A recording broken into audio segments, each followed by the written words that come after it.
a Sony versus a third-party lens to see which one is better when it comes down to the dynamic active stabilization within the ZV-E1. See, I've done a video regarding the dynamic active stabilization before with the ZV-E1 and using my Tamron lenses, and I've also done it on a gimbal.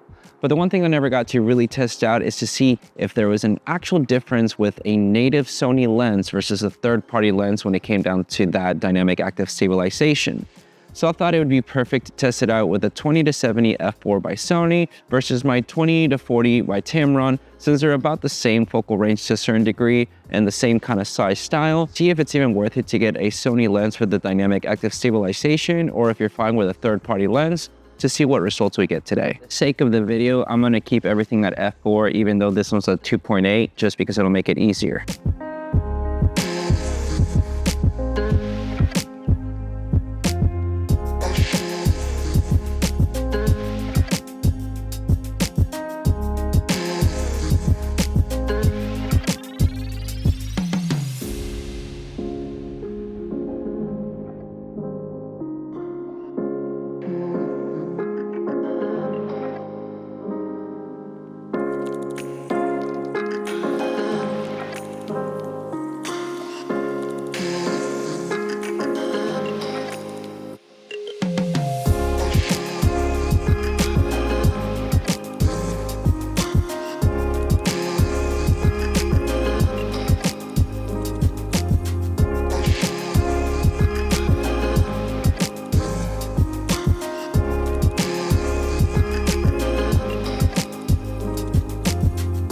Done the first part of it where it's just me walking up to her. Now I'm gonna do a little bit of following her just for a couple steps, maybe make some more obvious kind of type of movement. So I'm keeping it, like I said, just at 4K, 24 frames per second, because I don't wanna do slow motion really with it yet. But I know you can do the dynamic active stabilization at 4K 60. So if you wanna have that extra stability, it's always nice to do for the slow motion. I might test out like one range for it just to kind of see it, but for now I want to keep it at the 4K 24 frames per second, because I feel like that'd be the more ideal where you can't really stabilize it because you're not slowing anything down.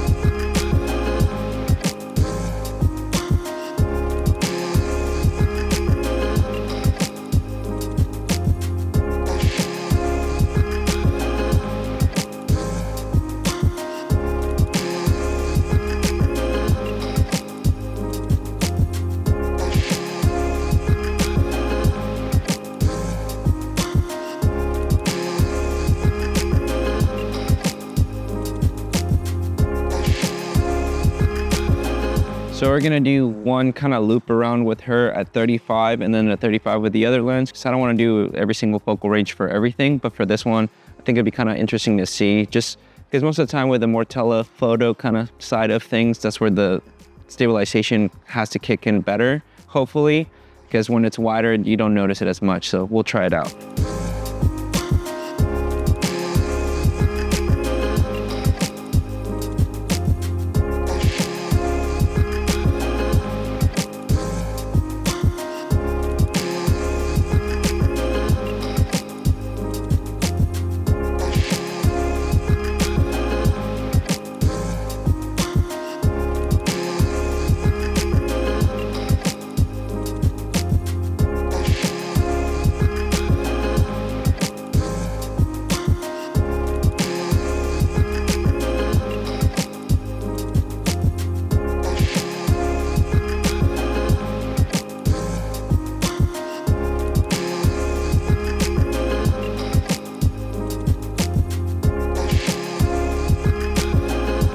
This is the test of the dynamic active stabilization with the Sony lens at 20 millimeters.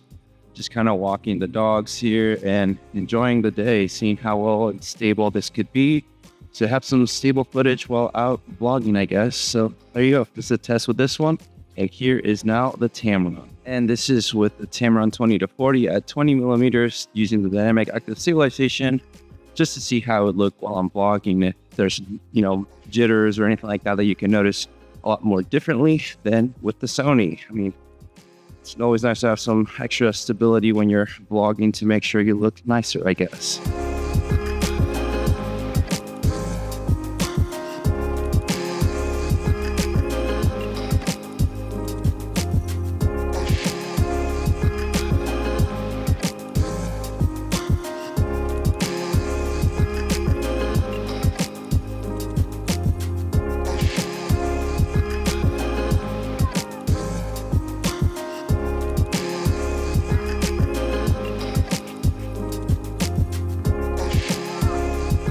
Well, we have the footage and the comparisons done. For me, I haven't seen them. You have seen them before me, but I'm gonna go home real quick with the magic of editing to go review it, and then I'll give you my final thoughts on this good old test to see really if a Sony native lens is just way better than a third-party lens when it comes down to the dynamic active stabilization.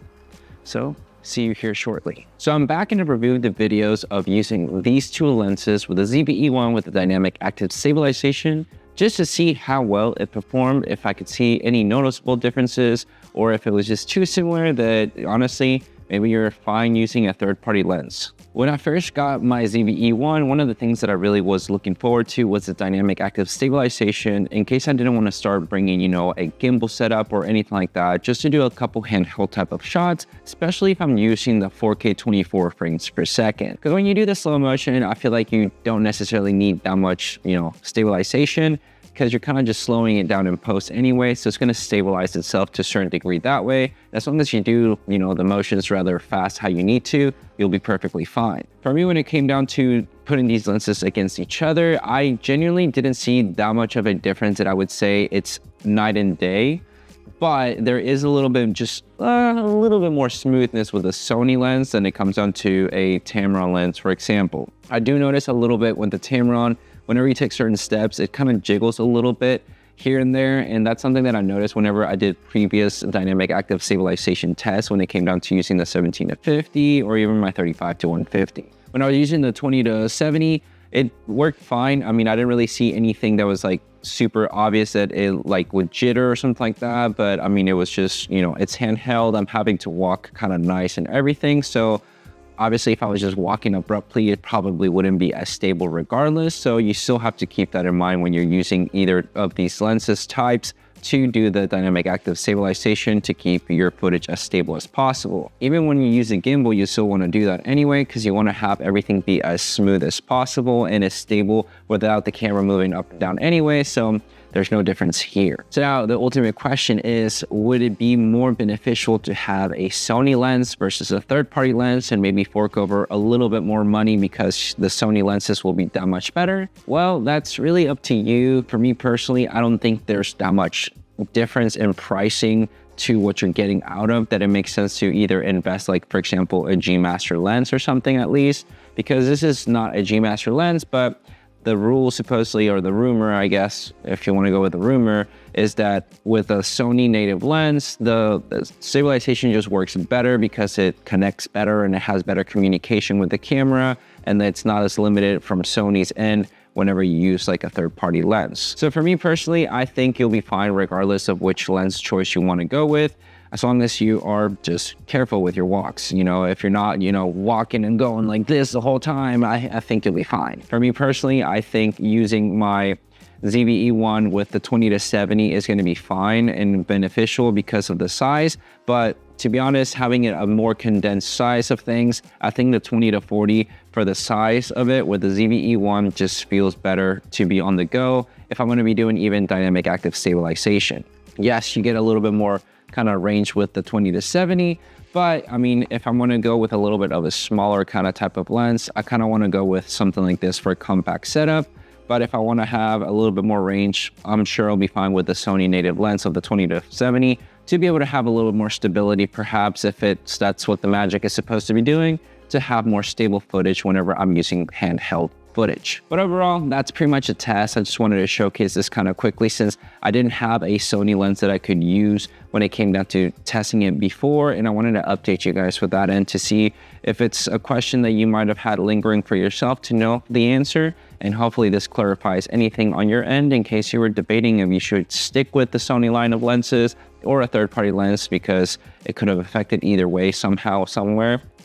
Well, now you know. But with all that said and done, guys, thank you so much for watching this video. Make sure to like and subscribe, share this video with a friend, and catch you guys in the next one. See ya.